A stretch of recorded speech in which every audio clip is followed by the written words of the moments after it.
Hola queridos, espero que estén muy bien. Antes de comenzar con esta historia que marcó mi vida para siempre, me gustaría pedirles que si les gusta el contenido, no olviden darle like al video, suscribirse al canal y compartirlo con sus seres queridos, porque historias como esta necesitan ser escuchadas y pueden ayudar a muchas personas que están pasando por situaciones similares. Mi nombre es Elena Vázquez, tengo 73 años, soy viuda, trabajé toda mi vida como costurera aquí en Barcelona, España, y nunca pensé que a mi edad tendría que enfrentar la traición más dolorosa de toda mi existencia. Lo que están a punto de escucharlos va a impactar tanto como me impactó a mí, porque cuando descubrí que mi propia hija había falsificado mi testamento para quedarse con toda mi herencia, pensé que mi corazón no resistiría la decepción, pero lo que pasó después en la notaría ese martes por la mañana me dejó completamente sin palabras y cambió el rumbo de todo para siempre. Estaba ahí sentada frente al notario, viendo cómo mi hija Carmen sonreía con esa satisfacción que me helaba la sangre, mientras él revisaba los papeles que ella había llevado, cuando de repente se detuvo, frunció el ceño y dijo algo que hizo que el mundo se detuviera por completo. Pero para entender cómo llegué a vivir ese momento tan devastador y al mismo tiempo tan revelador, tengo que contarles toda la historia desde el principio. Todo comenzó hace 6 meses, cuando decidí que era hora de poner mis asuntos en orden. A los 73 años, después de haber perdido a mi querido esposo Miguel hace 3 años, sentía que era mi responsabilidad dejar todo bien organizado para mis 2 hijas, Carmen y Sofía. Carmen, la mayor, siempre había sido la más ambiciosa de las dos. Una mujer de 45 años que trabajaba en una empresa de seguros y que desde pequeña mostraba una personalidad muy dominante. Sofía, por el contrario, era 5 años menor, más dulce, más considerada, pero también más vulnerable emocionalmente. Había tenido problemas con depresión durante años y por eso decidí que la casa familiar,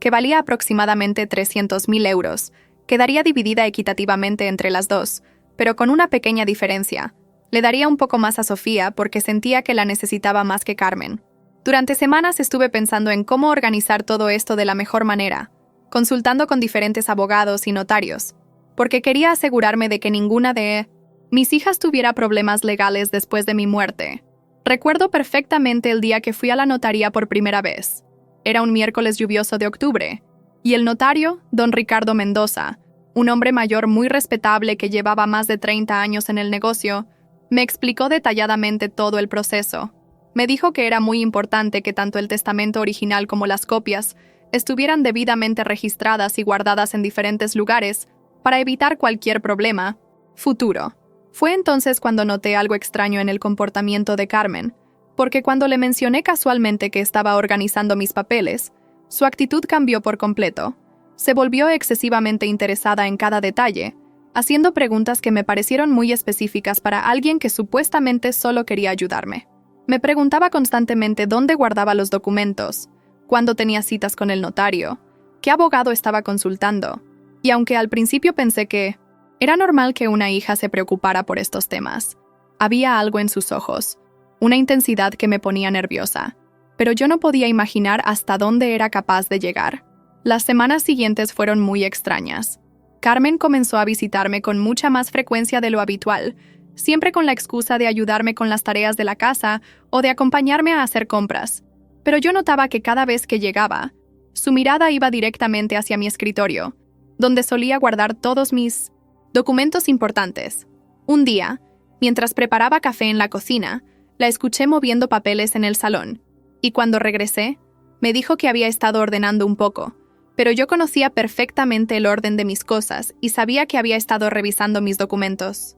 Esa noche no pude dormir bien, porque aunque no quería admitirlo, una parte de mí comenzaba a sospechar que las intenciones de Carmen no eran tan puras como parecían. Durante los días siguientes, comencé a prestar más atención a sus comportamientos y descubrí cosas que me preocuparon mucho. Encontré huellas dactilares en el cristal de mi escritorio, papeles que habían sido movidos de su lugar original, e incluso una vez llegué a casa después de ir al supermercado y noté que la cerradura de la puerta principal parecía haber sido forzada ligeramente. Cuando le pregunté a Carmen si había pasado por casa durante mi ausencia, me mintió descaradamente, diciéndome que había estado trabajando todo el día, pero yo había visto su coche aparcado en la esquina de mi calle esa misma mañana. La desconfianza comenzó a crecer dentro de mí como una semilla venenosa, y aunque intentaba convencerme de que estaba siendo paranoica, los indicios eran demasiado claros para ignorarlos. Fue entonces cuando decidí tomar precauciones adicionales, y sin decirle nada a ninguna de mis 2 hijas,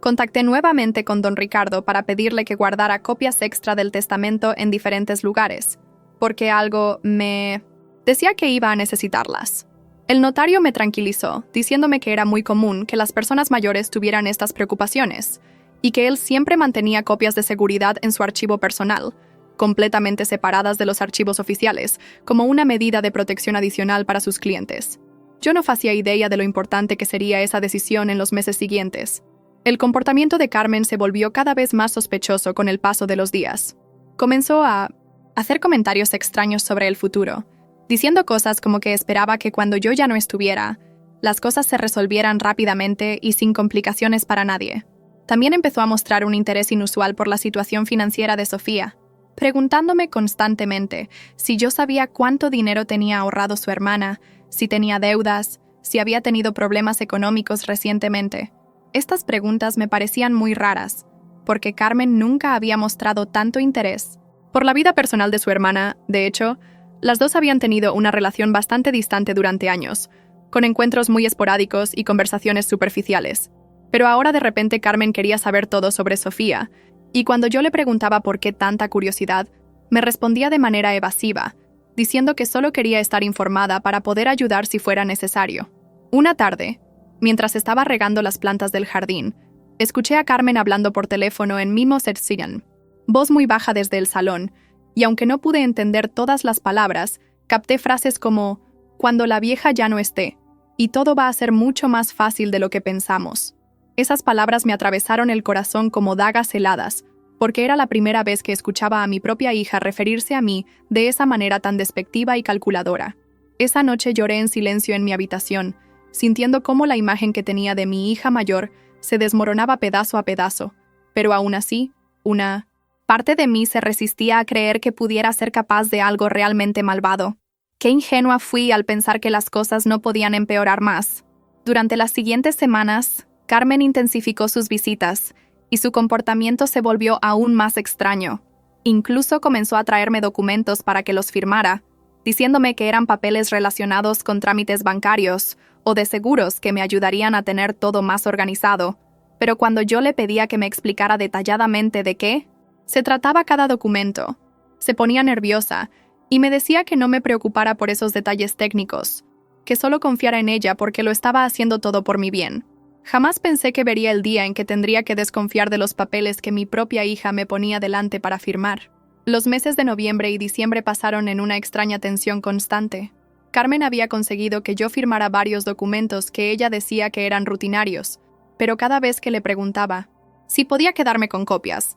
me decía que no era necesario, que ella se encargaría de guardar todo en un lugar seguro. Su comportamiento se había vuelto tan controlador que incluso comenzó a interceptar mi correspondencia, llegando a mi casa antes que el cartero y revisando todas las cartas que llegaban a mi nombre. Cuando yo le reclamaba por esto, me decía que solo estaba tratando de ayudarme a mantener organizados mis papeles, pero había algo en su tono de voz que me daba escalofríos. Durante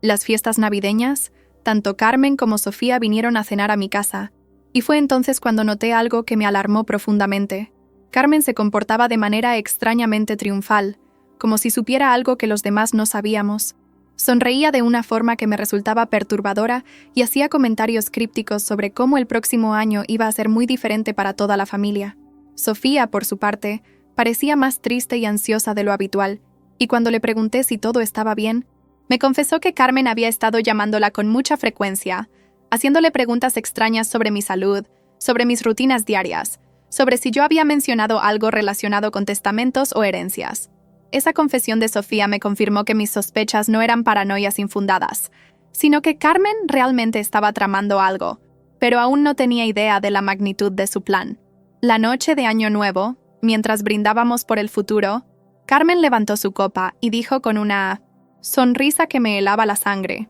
por un año lleno de cambios inesperados y herencias bien distribuidas. En ese momento supe que algo terrible estaba a punto de suceder, pero todavía no podía imaginar qué tan lejos había llegado ya su traición. De repente, Todo fue sentido cuando 3 semanas después recibí una llamada que cambiaría mi vida para siempre. Era un martes por la mañana, aproximadamente a las 10, cuando sonó el teléfono con una insistencia que me despertó de mi siesta matutina. La voz al otro lado de la línea era de una mujer muy profesional, que se identificó como la secretaria del notario don Ricardo Mendoza. Me explicó que necesitaban que fuera a la notaría esa misma tarde, porque había surgido un asunto muy urgente, relacionado con mi testamento que requería mi presencia inmediata. Cuando le pregunté de qué se trataba específicamente, me dijo que el notario prefería explicármelo en persona, pero que era sumamente importante que acudiera lo antes posible y que, si era posible, llevara conmigo a algún familiar de confianza.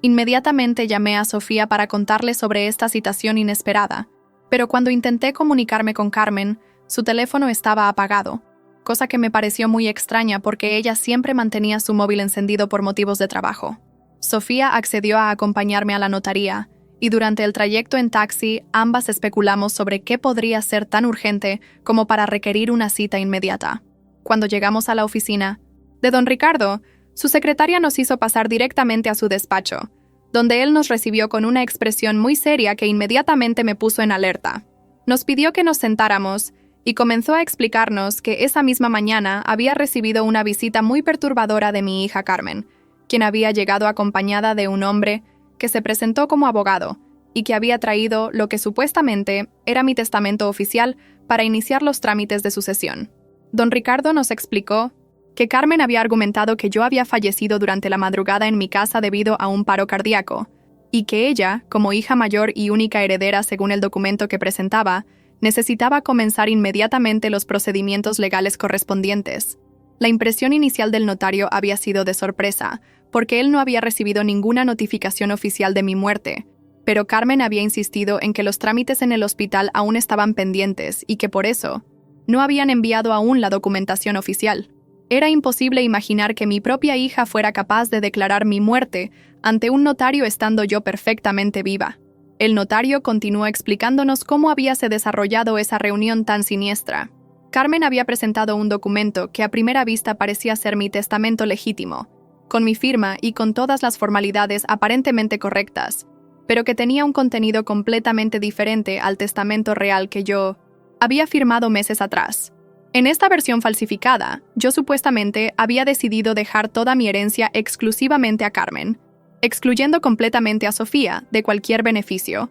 y además había incluido cláusulas muy específicas que le daban a Carmen poder absoluto sobre todos mis bienes, incluyendo autorizaciones para vender la casa inmediatamente después de mi muerte, sin necesidad de consultar con nadie más. Don Ricardo me mostró las fotocopias que había hecho del documento, falso, y al leerlo sentí como si el suelo se abriera bajo mis pies, porque no solo había falsificado mi firma de manera muy convincente, sino que había inventado razones completamente fabricadas para justificar por qué había decidido desheredar a Sofía, incluyendo acusaciones mentirosas sobre supuestos problemas de drogas y comportamientos irresponsables que jamás había tenido mi hija menor. Pero lo que más me impactó fue leer una parte del testamento falso, donde supuestamente yo expresaba mi total confianza y gratitud hacia Carmen por haberse hecho cargo de mí durante mis últimos años de enfermedad, cuando la realidad era que Carmen apenas me visitaba antes de empezar con sus comportamientos sospechosos, y nunca había tenido que cuidarme porque yo gozaba de perfecta salud mental y física.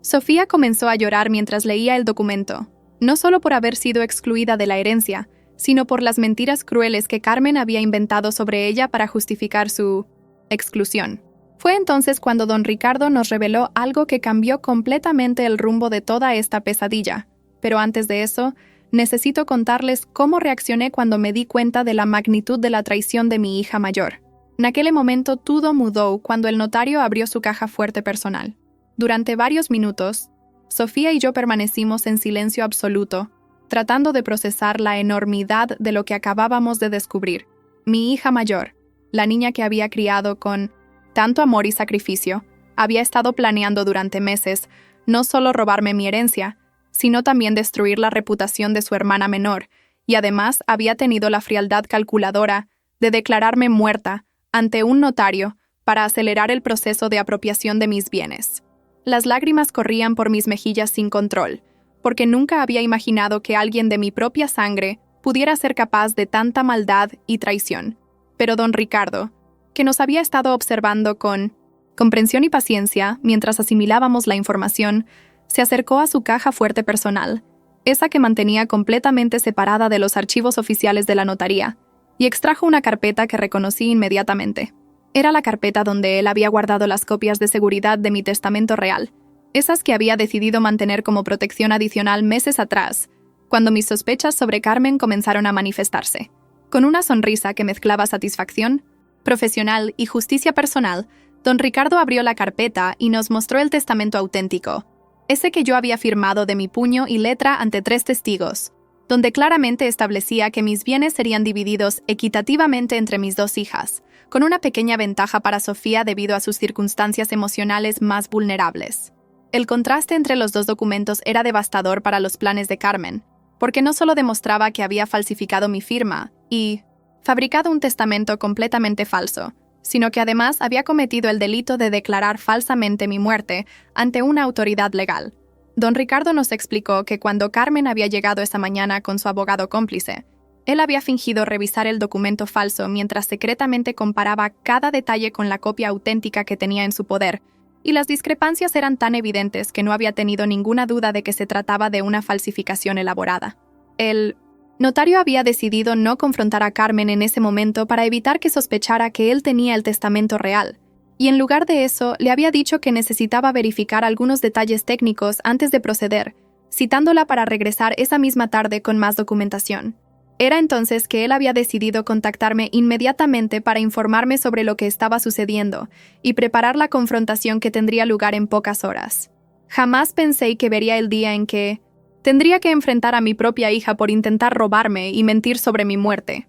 Las horas siguientes fueron las más tensas y emocionalmente agotadoras de toda mi vida. Don Ricardo había elaborado un plan para confrontar a Carmen cuando regresara esa tarde, pero antes quería asegurarse de que yo estuviera completamente preparada para lo que estaba a punto de suceder. Me explicó que Carmen no solo había cometido falsificación de documentos, sino también fraude, declaración falsa ante autoridad pública, intento de apropiación indebida de bienes, delitos que podrían resultar en varios años de prisión si decidíamos proceder legalmente contra ella. Sofía, que había recuperado un poco la compostura después del shock inicial, me tomó de la mano y me dijo que apoyaría cualquier decisión que yo tomara, pero que creía firmemente que Carmen debía enfrentar las consecuencias de sus actos, porque lo que había hecho no solo me había lastimado a mí, sino que también había intentado destruir su reputación con mentiras maliciosas. Durante la espera, don Ricardo nos mostró otros detalles del plan de Carmen que habían quedado evidentes durante su visita matutina.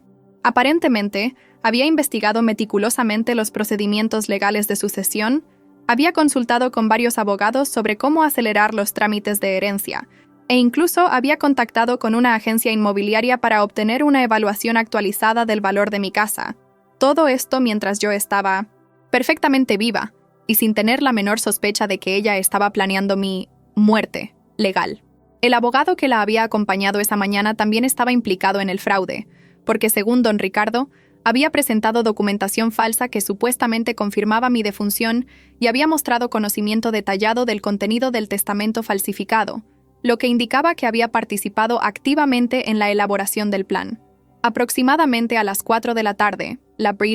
secretaria de don Ricardo nos avisó que Carmen había llegado y que estaba esperando en la sala de recepción, acompañada nuevamente por el mismo abogado. El notario nos pidió que permaneciéramos en silencio en una sala contigua, desde donde podríamos escuchar toda la conversación a través de una puerta entreabierta, porque quería que fuéramos testigos directos de cómo Carmen iba a reaccionar cuando él le revelara que conocía toda la verdad. Eu ainda no sabía o peor que estaba por vir cuando Carmen entró en esa oficina con su sonrisa de satisfacción. Escuchar a Carmen hablar con el notario desde la sala contigua fue una de las experiencias más dolorosas y reveladoras de mi vida. Su voz tenía un tono de falsa tristeza que me resultaba repugnante, porque estaba actuando el papel de hija doliente mientras internamente celebraba lo que creía que era el éxito de su plan malvado. Le explicaba a don Ricardo con lujo de detalles cómo supuestamente había encontrado mi cuerpo esa madrugada, inventando una historia elaborada sobre cómo yo había sufrido un paro cardíaco mientras dormía, y cómo ella había intentado reanimarme sin éxito antes de llamar a los servicios de emergencia. La frialdad con la que describía mi muerte ficticia me helaba la sangre, porque hablaba con la misma naturalidad que si estuviera describiendo el clima, sin mostrar ni una pizca de emoción genuina. Pero lo que más me impactó fue escucharla decir que aunque estaba muy triste por mi partida, se sentía aliviada, de que yo hubiera dejado todo tan bien organizado en el testamento, porque eso significaba que no habría conflictos familiares ni complicaciones legales que pudieran afectar el proceso de duelo. Su abogado cómplice añadía comentarios técnicos sobre los procedimientos que necesitaban seguir, mostrando una familiaridad con el caso que solo podía haber adquirido a través de una planificación extensa y detallada. Carmen también mencionó que había decidido no informar inmediatamente a Sofía sobre mi muerte porque quería esperar hasta que todos los trámites legales estuvieran en orden, para evitarle el sufrimiento adicional de lidiar con papeleos durante su proceso de duelo. Esta justificación me enfureció profundamente, porque estaba usando el cuidado hacia su hermana como excusa para excluirla completamente de la herencia, y además estaba planeando presentarle el hecho consumado de que había perdido no solo a su madre, sino también cualquier derecho sobre los bienes familiares. Fue en ese momento cuando don Ricardo decidió que era hora de revelar la verdad, y lo que sucedió a continuación superó todas mis expectativas sobre cómo alguien puede reaccionar cuando su plan malvado se desmorona completamente.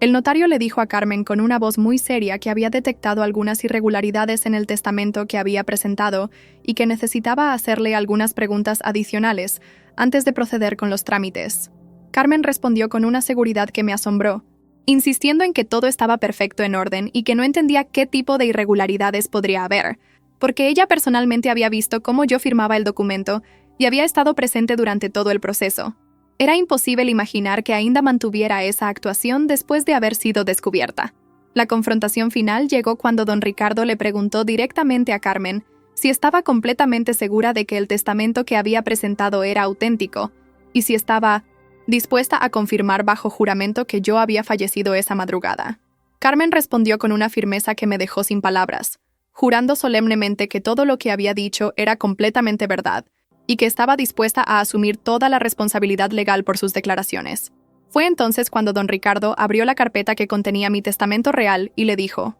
«Señora Carmen, me temo que hay un problema muy serio con su historia, porque la persona cuya muerte usted está declarando está perfectamente viva y se encuentra en este momento en la sala contigua». El silencio que siguió a esas palabras fue tan profundo que pude escuchar mi propio corazón latiendo aceleradamente. Carmen tardó varios segundos en procesar lo que había escuchado, y cuando finalmente habló, su voz había perdido toda la seguridad anterior y se había convertido en un susurro tembloroso. Preguntó si el notario estaba haciendo algún tipo de broma de mal gusto, porque era imposible que yo estuviera viva cuando ella misma había visto mi cuerpo sin vida esa madrugada. Don Ricardo le respondió que no solo estaba completamente viva, sino que además había estado presente durante toda su presentación de esa tarde, escuchando cada una de sus mentiras y cada detalle de su plan fraudulento. En ese momento, el notario me hizo una señal para que entrara en la oficina, y cuando abrí la puerta y Carmen me vio parada ahí, completamente viva y mirándola con una mezcla de dolor, decepción y furia, su reacción fue algo que nunca olvidaré. Su rostro se puso completamente pálido, sus manos comenzaron a temblar visiblemente, y por un momento pareció que iba a desmayarse del shock. Pero lo que más me impactó fue que después de la sorpresa inicial, en lugar de mostrar arrepentimiento o vergüenza, sus ojos se llenaron de una rabia fría que me hizo entender que la hija que yo había conocido y amado durante 45 años había desaparecido para siempre, reemplazada por una extraña, llena de codicia y resentimiento. Su primera reacción no fue pedirme perdón o explicar por qué había hecho algo tan terrible, sino gritarme que yo había arruinado todo al aparecer viva, como si mi existencia fuera un inconveniente para sus planes, o que encontré no día seguinte mudou todo para siempre, cuando descubrí que había más cómplices en su plan. La confrontación entre Carmen y yo duró más de 2 horas, y durante ese tiempo salieron a la luz detalles de su plan que me dejaron completamente horrorizada. Carmen había estado preparando mi muerte legal durante más de 6 meses, no solo falsificando mi testamento, sino también investigando mis rutinas diarias, mis horarios médicos, mis contactos sociales, todo con el objetivo de elegir el momento perfecto para ejecutar su plan, sin que nadie pudiera sospechar inmediatamente que algo estaba mal. Había llegado al extremo de contactar con el hospital donde supuestamente había muerto, sobornando a un empleado de administración para que creara registros falsos de mi ingreso y defunción, registros que habrían sido descubiertos eventualmente, pero que le habrían dado el tiempo suficiente para completar todos los trámites de herencia antes de que alguien pudiera investigar las inconsistencias. Cuando le pregunté cómo había podido planear algo tan elaborado y malvado contra su propia madre, me respondió con una frialdad que me atravesó el alma, diciéndome que yo había sido muy injusta al decidir darle más herencia a Sofía, y que ella había trabajado más duro toda su vida y merecía quedarse con todo. Me acusó de haber sido una madre parcial que siempre había favorecido a su hermana menor, y que por eso había decidido tomar lo que le correspondía por derecho propio, sin importar los métodos que tuviera que usar. Sus palabras me dolieron más que cualquier golpe físico, porque estaba justificando su traición con mentiras sobre favoritismos que jamás habían existido, y además, estaba mostrando una falta total de remordimiento por el daño emocional que había causado no solo a mí, sino también a su hermana. Pero lo peor vino cuando don Ricardo le informó que su abogado cómplice ya había sido arrestado esa misma tarde por la policía, quien había sido contactada inmediatamente después de que se confirmara el fraude, y que además habían descubierto que Carmen había estado usando mi identidad para acceder a mis cuentas bancarias durante las últimas semanas, retirando pequeñas cantidades de dinero de manera gradual para no despertar sospechas. La expresión de pánico en su rostro cuando se dio cuenta de que toda su red de cómplices había sido expuesta, me confirmó que el plan había sido aún más extenso de lo que habíamos imaginado inicialmente. Carmen había estado viviendo una doble vida durante meses, comportándose como una hija preocupada durante el día mientras por las noches trabajaba en los detalles de su plan para robarme todo lo que había construido durante toda una vida de trabajo honesto. Cuando la policía llegó a la notaría para arrestarla, Carmen hizo algo que me dejó completamente sin palabras y me hizo entender que la había perdido para siempre. En lugar de mostrar cualquier signo de arrepentimiento cuando los oficiales entraron para arrestarla, Carmen se volvió hacia mí con una expresión de odio puro que nunca había visto en los ojos de ningún ser humano, y me gritó que esto no había terminado, que encontraría la manera de hacer que yo pagara por haber arruinado su plan, y que se aseguraría de que Sofía y yo sufriéramos las consecuencias de haberla traicionado. Sus palabras me helaron la sangre, porque no solo no mostraba ningún remordimiento por lo que había hecho, sino que además me estaba amenazando abiertamente delante de testigos oficiales, como si yo fuera la culpable de toda esta situación por el simple hecho de estar viva. Mientras los policías le leían sus derechos, Carmen continuó gritándome acusaciones falsas, diciéndome que yo era una madre egoísta que había destruido su vida al no darle lo que se merecía, y que todo lo que había hecho había sido por justicia, no por codicia. Su capacidad para invertir completamente la realidad y presentarse como la víctima en una situación donde ella era claramente la agresora, me mostró un nivel de manipulación psicológica que me hizo entender que tal vez nunca había conocido realmente a mi hija mayor. Sofía, que había permanecido en silencio durante la mayor parte de la confrontación, finalmente habló para defender mi honor,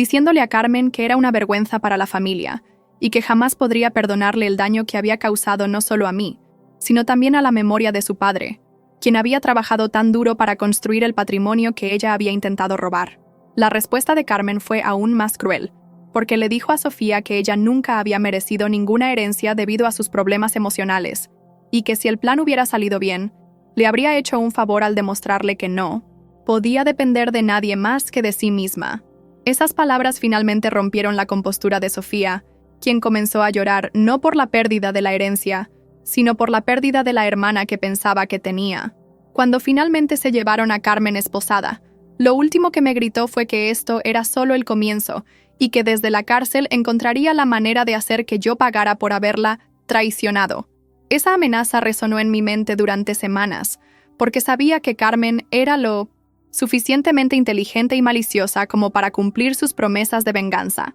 Mas o destino tenía otros planos que cambiarían todo una vez más. Los días siguientes al arresto de Carmen fueron extremadamente difíciles para toda la familia. Los medios de comunicación locales se enteraron de la historia y comenzaron a llamarme constantemente para pedirme entrevistas, porque aparentemente el caso de una hija que había declarado falsamente la muerte de su madre para robar su herencia era lo suficientemente inusual como para generar interés periodístico. Yo me negué a hablar con los reporteros, porque aunque Carmen había cometido actos terribles contra mí, seguía siendo mi hija, y no quería contribuir a su humillación pública más de lo necesario. Sofía, por el contrario, estaba lidiando con una mezcla compleja de emociones, porque por un lado se sentía aliviada de que la verdad hubiera salido a la luz, pero por otro lado estaba devastada por haber perdido a su hermana de una manera tan traumática. Durante las noches, a menudo la escuchaba llorar en su habitación cuando se quedaba a dormir en mi casa, y cuando le preguntaba si quería hablar sobre lo que estaba sintiendo, me decía que lo más difícil era aceptar que la Carmen que ella había conocido durante toda su vida había sido una máscara, y que la persona real era alguien capaz de una crueldad inimaginable. Aproximadamente una semana después del arresto, recibimos una llamada del abogado defensor de Carmen, quien quería reunirse conmigo para discutir la posibilidad de llegar a un acuerdo extrajudicial que evitara el juicio público. Inicialmente, mi reacción fue de rechazo rotundo, porque sentía que Carmen necesitaba enfrentar todas las consecuencias legales de sus actos, pero el abogado insistió en que una resolución privada sería mejor para todos los involucrados, especialmente considerando el impacto mediático que el caso estaba teniendo. Después de consultar con don Ricardo y con mi propio abogado, decidí al menos escuchar lo que el defensor tenía que decir, aunque ya estaba mentalmente preparada para rechazar cualquier propuesta que no incluyera un reconocimiento completo de culpabilidad por parte de Carmen. La reunión tuvo lugar en el despacho de mi abogado,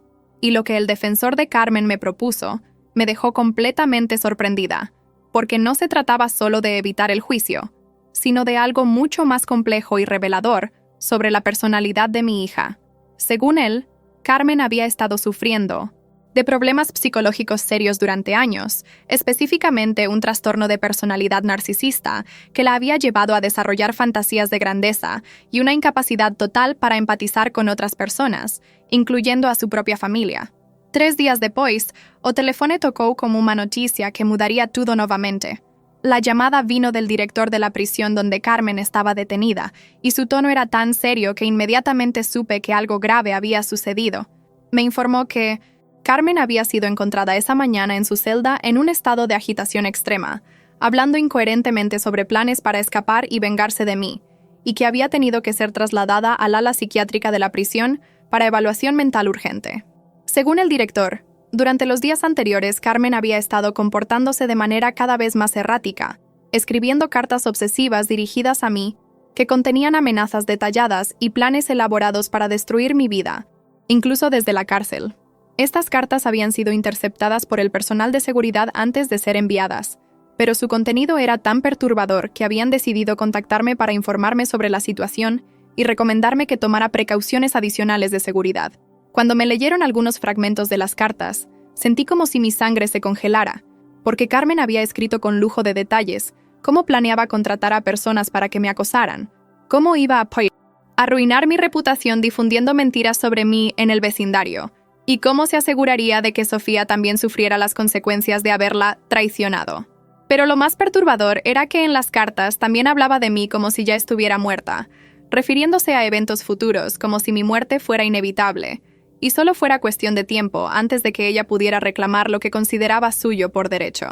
El psiquiatra de la prisión me explicó que Carmen estaba mostrando signos de una desconexión completa de la realidad, alternando entre momentos de aparente lucidez donde planeaba meticulosamente sus venganzas, y episodios de delirio donde creía que yo realmente había muerto y que todo lo que había pasado en la notaría había sido una alucinación. Esta información me obligó a tomar decisiones muy difíciles sobre mi seguridad y la de Sofía, porque aunque Carmen estaba encarcelada, sus amenazas eran lo suficientemente específicas y detalladas como para tomar en serio la posibilidad de que hubiera personas dispuestas a ayudarla a cumplirlas. Decidimos instalar un sistema de seguridad en mi casa, cambiar las cerraduras y establecer un protocolo de comunicación diaria entre Sofía y yo para asegurarnos de que ambas estuviéramos bien. Durante las siguientes semanas, recibí varias llamadas más del personal de la prisión informándome sobre el deterioro progresivo del estado mental de Carmen, quien había comenzado a negarse a comer regularmente y pasaba la mayor parte del tiempo escribiendo más cartas amenazantes que afortunadamente seguían siendo interceptadas. Era aterrador darme cuenta de que mi propia hija se había convertido en una amenaza real para mi seguridad, incluso desde la cárcel. A verdade estava bem na minha frente, mas eu ainda não podia aceitar que a había perdido para sempre. 2 meses después del arresto, llegó el momento del juicio, y aunque yo había estado preparándome mentalmente para este día durante semanas, nada me había preparado realmente para lo que iba a experimentar al ver a Carmen sentada en el banquillo de los acusados. Había perdido mucho peso durante su tiempo en prisión, su cabello estaba despeinado y descuidado, y tenía una mirada vacía que me hizo entender que el deterioro de su estado mental había sido aún más severo de lo que me habían informado. Durante todo el proceso, Carmen se negó a mirarme directamente, manteniendo su vista fija en el suelo o en sus manos, como si mi presencia fuera un recordatorio doloroso de la realidad que había estado tratando de negar. Su abogado defensor presentó una estrategia basada en alegar enfermedad mental, argumentando que Carmen había estado sufriendo de un episodio psicótico prolongado que la había llevado a perder el contacto con la realidad y a actuar de maneras que normalmente serían completamente contrarias a su carácter. Sin embargo, el fiscal presentó evidencia abrumadora de que el plan de Carmen había sido meticulosamente calculado durante meses, con cada detalle cuidadosamente pensado y ejecutado, lo que demostraba que había tenido plena conciencia de sus actos y de las consecuencias que podrían tener. Los testimonios de don Ricardo, de los empleados del hospital que habían sido sobornados y del abogado cómplice que había decidido cooperar con la justicia a cambio de una sentencia reducida, pintaron un cuadro devastador de la extensión y la premeditación del fraude. Cuando llegó el momento de que yo testificara, fue una de las experiencias más dolorosas de mi vida, porque tuve que describir en detalle ante el tribunal cómo mi propia hija había planeado mi muerte legal, había falsificado mi testamento y había intentado destruir la reputación de su hermana, todo por codicia y resentimiento. Durante mi testimonio, finalmente Carmen levantó la vista y me miró directamente, y por un momento tuve la esperanza de ver algún signo de la hija que había conocido y amado, pero lo que vi en sus ojos fue solo vacío y frialdad, como si estuviera mirando a una extraña que había interferido injustamente en sus planes. Cuando el juez le dio la oportunidad de hablar en su propia defensa, Carmen se levantó lentamente y por primera vez en meses, habló con claridad y coherencia, pero lo que dijo me rompió el corazón de una manera que nunca creí posible. En lugar de mostrar arrepentimiento o pedir perdón, usó esos minutos para acusarme una vez más de haber sido una madre injusta, de haber favorecido siempre a Sofía y de haber merecido todo lo que había intentado hacerme porque, según ella, yo había destruido su vida al no reconocer su superioridad sobre su hermana. Jamás pensé que vería o día en que mi propia hija me culparía por sus propios crímenes. El veredicto fue unánime, culpable de todos los cargos, incluyendo falsificación de documentos, fraude, intento de apropiación indebida, declaración falsa ante autoridad pública y amenazas. La sentencia fue de 8 años de prisión, con la posibilidad de libertad condicional después de 5 años si mostraba arrepentimiento genuino y completaba un programa de rehabilitación psicológica. Cuando el juez leyó la sentencia, Carmen no mostró ninguna reacción emocional, simplemente asintió como si hubiera estado esperando ese resultado, pero cuando los guardias se acercaron para escoltarla de vuelta a la prisión, se volvió hacia mí una última vez y me dijo algo que me perseguirá por el resto de mi vida. Esto no termina aquí, madre. Algún día saldrá de aquí y terminaré lo que empecé. Esas palabras me helaron la sangre, porque confirmaron que incluso después de haber sido condenada y sentenciada, Carmen seguía viendo toda esta situación como una guerra personal contra mí,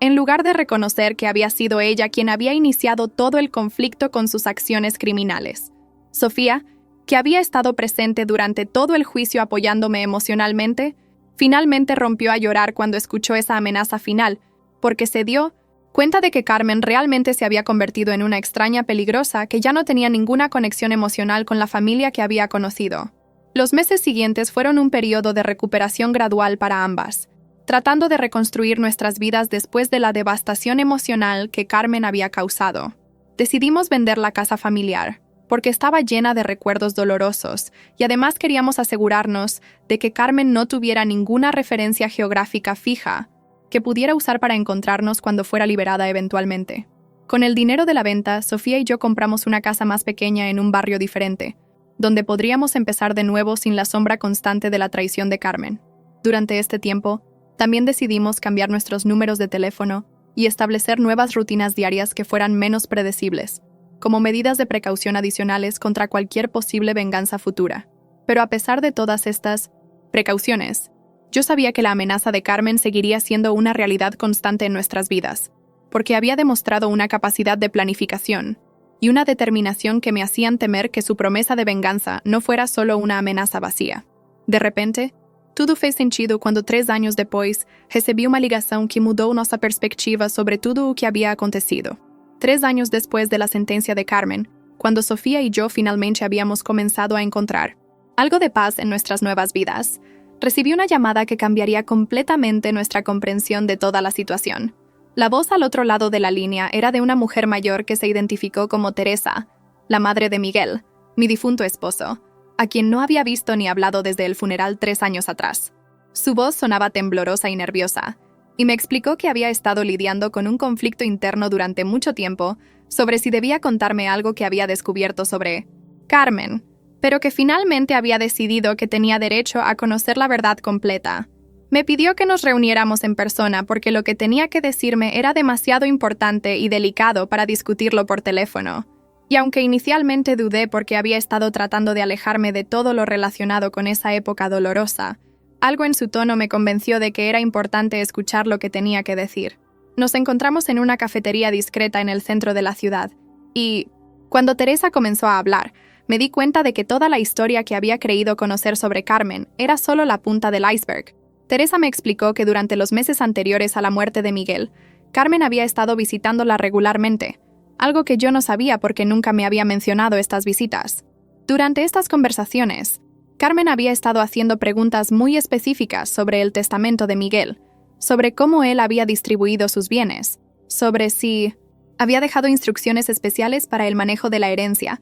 y sobre si Teresa tenía conocimiento de algún dinero o propiedades adicionales que no estuvieran incluidas en los documentos oficiales. Teresa había encontrado estas preguntas extrañas en ese momento, pero como Carmen era su nieta, había asumido que era natural que estuviera preocupada por los asuntos financieros de la familia después de la muerte de su padre. Sin embargo, lo que más la había perturbado era que Carmen había insistido repetidamente en preguntarle si Miguel había expresado alguna vez descontento conmigo o con el matrimonio, como si estuviera buscando información que pudiera usar para justificar algún plan futuro. Cuando Teresa le había preguntado por qué tenía tanta curiosidad sobre estos temas, Carmen le había explicado que estaba preocupada por mi estabilidad emocional después de la muerte de Miguel y que quería asegurarse de que yo estuviera tomando decisiones financieras sensatas en lugar de actuar impulsivamente debido al dolor. Esta explicación había sonado razonable en ese momento, pero ahora, con la perspectiva de todo lo que había pasado después, Teresa se daba cuenta de que Carmen había estado investigando meticulosamente la situación financiera de la familia desde mucho antes de que yo siquiera considerara hacer mi testamento. Era imposible imaginar que o plano dela fosse tan antiguo e calculado. Teresa continuó revelándome detalles que me dejaron completamente sorprendida sobre la verdadera personalidad de Carmen que había estado oculta durante décadas. Me contó que durante una de sus últimas conversaciones, Carmen había hecho comentarios muy perturbadores sobre cómo creía que Miguel había cometido un error al dejarme todos sus bienes, porque según ella, yo no tenía la capacidad intelectual ni la experiencia financiera necesaria para manejar adecuadamente una herencia de esa magnitud. Carmen había sugerido que hubiera sido más sensato que Miguel hubiera nombrado a alguien más joven y más capaz, refiriéndose obviamente a sí misma, para supervisar la administración de los bienes familiares. Pero lo que más había alarmado a Teresa era que Carmen había llegado al extremo de preguntarle si ella creía que yo podría ser susceptible a desarrollar demencia o algún tipo de deterioro mental relacionado con la edad, porque según Carmen, eso podría justificar la necesidad de que alguien más tomara control de mis finanzas por mi propio bien. Teresa me explicó que en ese momento había encontrado esas preguntas tan inapropiadas e hirientes que había decidido terminar abruptamente la conversación y había evitado contacto adicional con Carmen, pero que ahora se daba cuenta de que Carmen había estado evaluando meticulosamente mis vulnerabilidades potenciales para desarrollar un plan de largo plazo. Además, Teresa me reveló que Carmen había intentado conseguir información sobre mis rutinas médicas, preguntándole si sabía cuáles eran mis doctores, si tenía problemas de salud serios, si tomaba medicamentos regulares y si tenía citas médicas frecuentes. Cuando Teresa le había preguntado por qué necesitaba saber estos detalles tan personales, Carmen había respondido que quería estar preparada para ayudarme en caso de cualquier emergencia médica, pero la insistencia y la especificidad de sus preguntas habían hecho que Teresa se sintiera incómoda. Lo más perturbador de todo era que Carmen había preguntado específicamente sobre mi expectativa de vida, como si estuviera calculando cuánto tiempo tendría que esperar antes de poder reclamar mi herencia de manera natural. Teresa me confesó que después de esa conversación había tenido pesadillas durante semanas, porque algo en la manera en que Carmen había hecho esas preguntas le había dado la sensación de que estaba hablando con alguien que estaba planeando algo siniestro, pero nunca había imaginado que sus sospechas fueran tan acertadas. Esta información me hizo entender que el plan de Carmen no había sido una decisión impulsiva motivada por la codicia inmediata, sino un esquema elaborado que había estado desarrollando durante años, esperando pacientemente el momento adecuado para ejecutarlo. En aquel momento todo mudó cuando Teresa me mostró algo que había guardado todo este tiempo. Teresa extrajo de su bolso una carpeta pequeña que había estado guardando durante más de 3 años, esperando el momento adecuado para mostrármela. Dentro de la carpeta había varias cartas escritas a mano, por Carmen, dirigidas a Teresa, que según ella había recibido durante los meses posteriores al funeral de Miguel, pero antes de que Carmen comenzara sus visitas sospechosas a mi casa. El contenido de estas cartas me dejó completamente devastada, porque mostraban un nivel de planificación y manipulación que superaba todo lo que había imaginado. En las cartas, Carmen le escribía a Teresa expresando su preocupación por mi estado mental después de la muerte de Miguel, sugiriendo que yo estaba mostrando signos de confusión y toma de decisiones irracionales que podrían poner en peligro el patrimonio familiar. Carmen describía incidentes ficticios donde supuestamente yo había dicho cosas incoherentes, había olvidado conversaciones importantes, o había hecho comentarios que sugerían que no estaba procesando adecuadamente la realidad de mi situación financiera. Estas descripciones eran completamente falsas, fabricadas meticulosamente para crear una narrativa que justificaría la necesidad de que alguien más, específicamente Carmen, tomara control de mis asuntos financieros por mi propio bien. Pero lo más siniestro era que en una de las cartas, Carmen sugería que si mi supuesto deterioro mental continuaba, podría ser necesario considerar opciones legales para proteger los intereses de toda la familia, incluyendo la posibilidad de declarar mi incapacidad mental o incluso explorar la opción de internarme en una institución especializada donde pudiera recibir el cuidado que, supuestamente, necesitaba. La frialdad con la que Carmen escribía sobre la posibilidad de internarme contra mi voluntad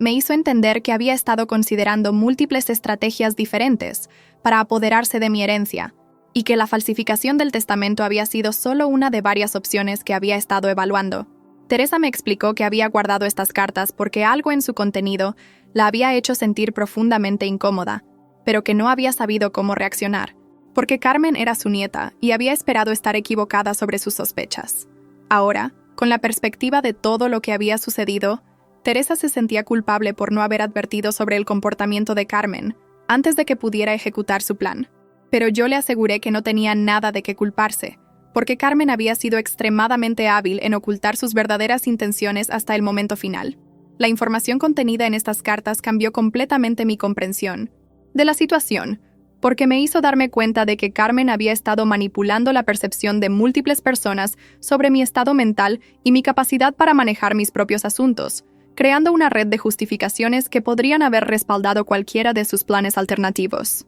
Eu ainda não fazia ideia do que mais descobriria sobre o verdadeiro caráter da minha filha. Después de leer todas las cartas que Teresa había guardado, decidimos que era importante compartir esta información con las autoridades, porque demostraba que el alcance de la planificación de Carmen había sido mucho más extenso de lo que se había revelado durante el juicio original. Contactamos con el fiscal que había manejado el caso, quien nos explicó que aunque Carmen ya había sido sentenciada y estaba cumpliendo su condena, esta nueva evidencia podría ser relevante para futuras decisiones sobre su libertad condicional o para adicionar cargos adicionales relacionados con conspiración para cometer fraude o intento de declaración falsa de incapacidad mental. El fiscal nos informó que durante los últimos 3 años, Carmen había estado cumpliendo su sentencia de manera aparentemente ejemplar, participando en programas de rehabilitación y mostrando lo que parecía ser progreso en su tratamiento psicológico, pero que esta nueva información sugería que su comportamiento manipulativo podría haber comenzado mucho antes de lo que se había establecido originalmente. Decidimos también contactar con el psicólogo de la prisión que había estado trabajando con Carmen, para informarle sobre estos antecedentes adicionales que podrían ser relevantes para su evaluación psicológica continua. La respuesta del psicólogo fue muy reveladora, porque nos explicó que durante sus sesiones con Carmen, ella había mostrado una capacidad excepcional para presentar versiones de los eventos que la hacían parecer víctima de las circunstancias, en lugar de la perpetradora de los crímenes. Según el psicólogo, Carmen había desarrollado narrativas muy elaboradas sobre cómo yo había sido una madre abusiva emocionalmente, cómo había favorecido sistemáticamente a Sofía durante toda su infancia, y cómo había manipulado la situación financiera de la familia para castigarla por no cumplir con mis expectativas irreales. Estas historias eran tan detalladas y aparentemente coherentes que habían requerido múltiples sesiones para ser deconstructed y analizadas críticamente. E incluso entonces, el psicólogo tenía dudas sobre si Carmen realmente creía sus propias versiones distorsionadas de la realidad o si estaba conscientemente manipulando el proceso terapéutico. La información de las cartas proporcionó contexto crucial que confirmó que Carmen había estado fabricando narrativas falsas sobre mi comportamiento y mi estado mental durante años, no solo como parte de su defensa legal, sino como componente integral de su plan criminal desde el principio. Esta revelación me hizo sentir una mezcla de alivio, porque confirmaba que no había sido una madre tan terrible como Carmen había afirmado, y de horror, porque me hizo entender la profundidad de la manipulación psicológica que había estado sufriendo sin darme cuenta durante años. Mas o destino tenía otros planos para Carmen que ninguno de nosotros había previsto.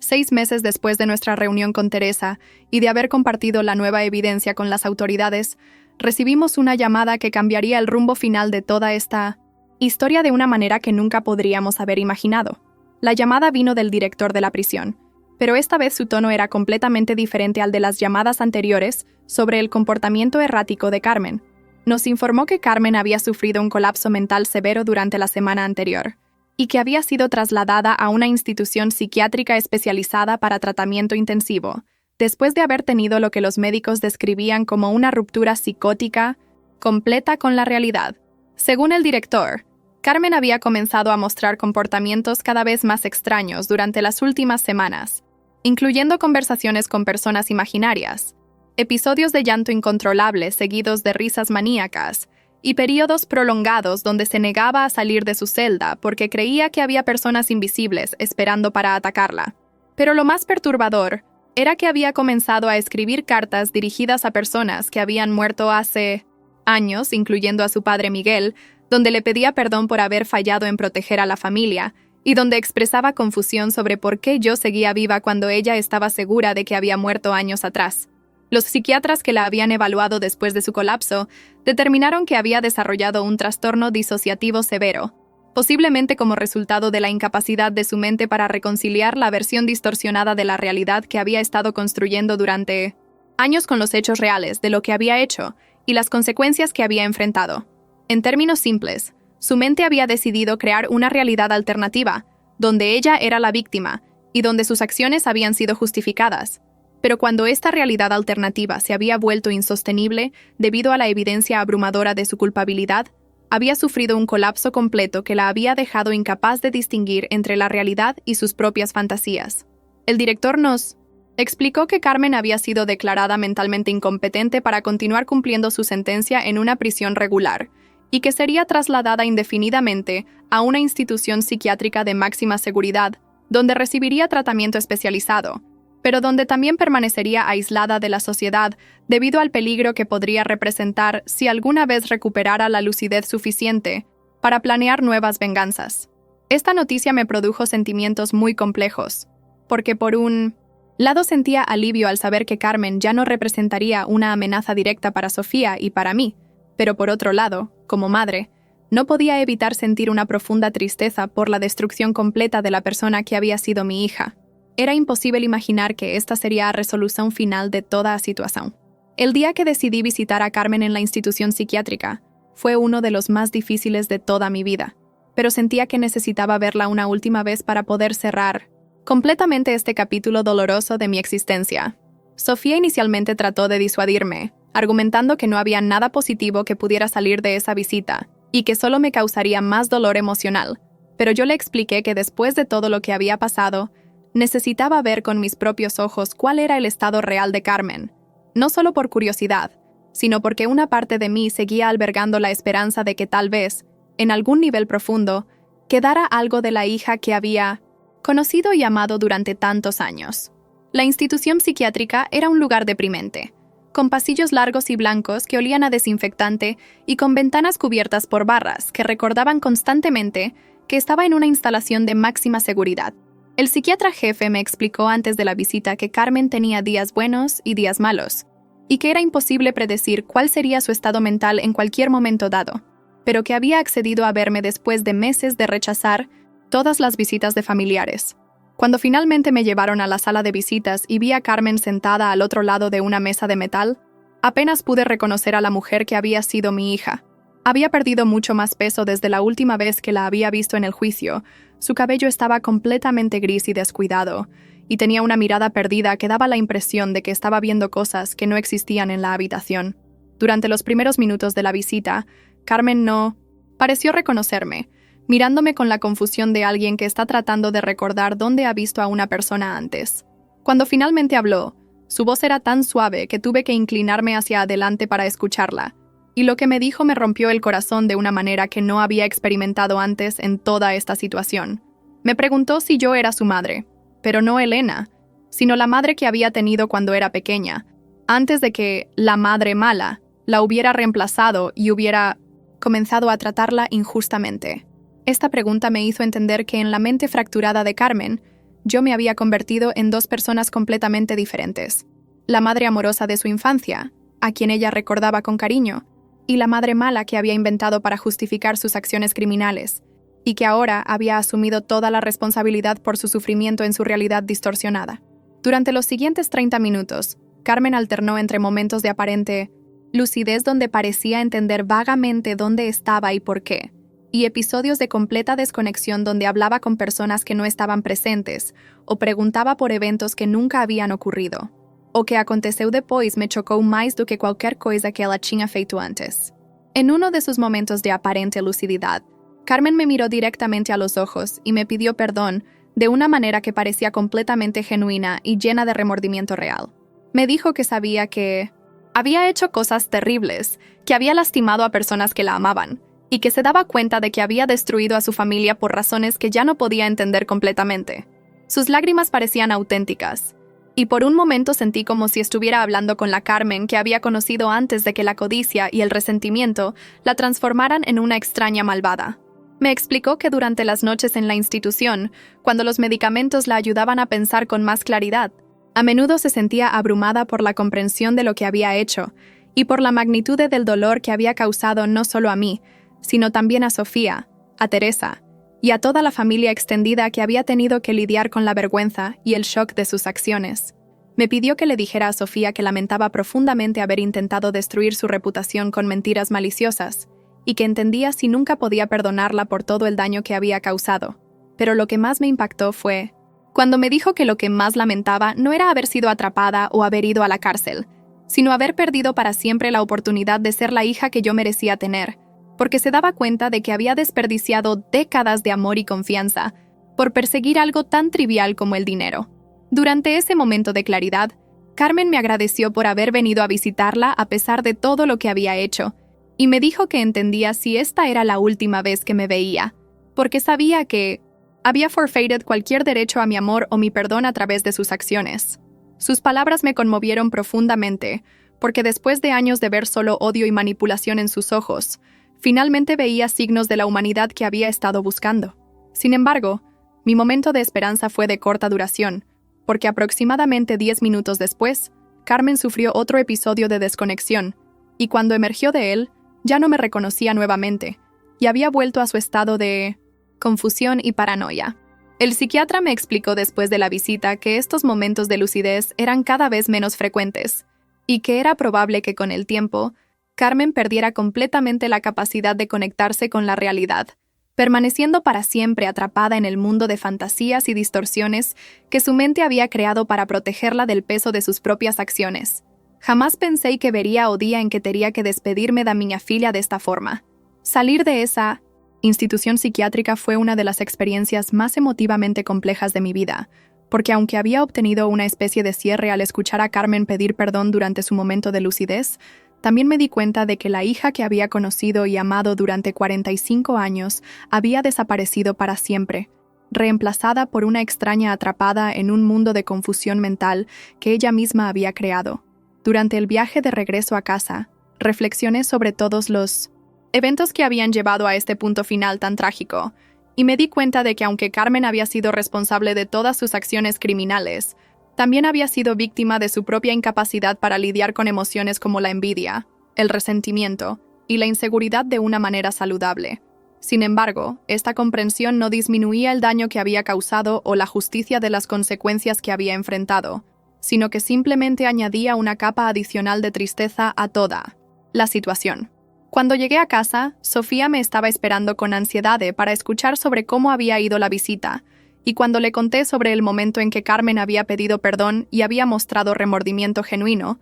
Sofía comenzó a llorar, no de alegría, sino de dolor por la pérdida final de la hermana que había tenido que renunciar emocionalmente años atrás. Esa noche, ambas hablamos durante horas sobre cómo procesar esta conclusión agridulce de una historia que había dominado nuestras vidas durante tanto tiempo, y llegamos a la conclusión de que aunque Carmen había recibido una forma de justicia a través del sistema legal, la verdadera tragedia era que había destruido no solo nuestras vidas temporalmente, sino también su propia vida de manera permanente e irreversible. Los meses siguientes fueron un periodo de recuperación gradual para ambas, while we slowly learned to rebuild our lives without the constant shadow of Carmen's threats hanging over us. Decidimos honrar la memoria del padre de Carmen y esposo mío, Miguel, estableciendo una pequeña fundación benéfica en su nombre, que ayudaría a familias que habían sido víctimas de fraudes financieros, como una manera de convertir nuestra experiencia dolorosa en algo que pudiera beneficiar a otras personas en situaciones similares. Esta decisión nos dio un sentido de propósito y nos ayudó a canalizar nuestro dolor hacia algo constructivo, en lugar de permitir que la amargura consumiera el resto de nuestras vidas. A verdade estaba bem na minha frente. Había aprendido que incluso las traiciones más profundas pueden ser superadas con tiempo, apoyo familiar y la determinación de no permitir que las acciones malvadas de otros definan el resto de nuestra existencia. Ahora, 5 años después de que todo comenzó, mientras miro hacia atrás a esta experiencia que cambió fundamentalmente mi perspectiva sobre la familia, la confianza y la naturaleza humana, puedo decir que aunque Carmen logró causarnos un dolor inmenso durante un periodo de nuestras vidas, no logró destruir lo que realmente importaba: el amor entre Sofía y yo, nuestra capacidad para reconstruir nuestras vidas, y nuestra determinación de encontrar paz y propósito, a pesar de haber enfrentado una de las traiciones más profundas que una madre puede experimentar. La casa nueva que compramos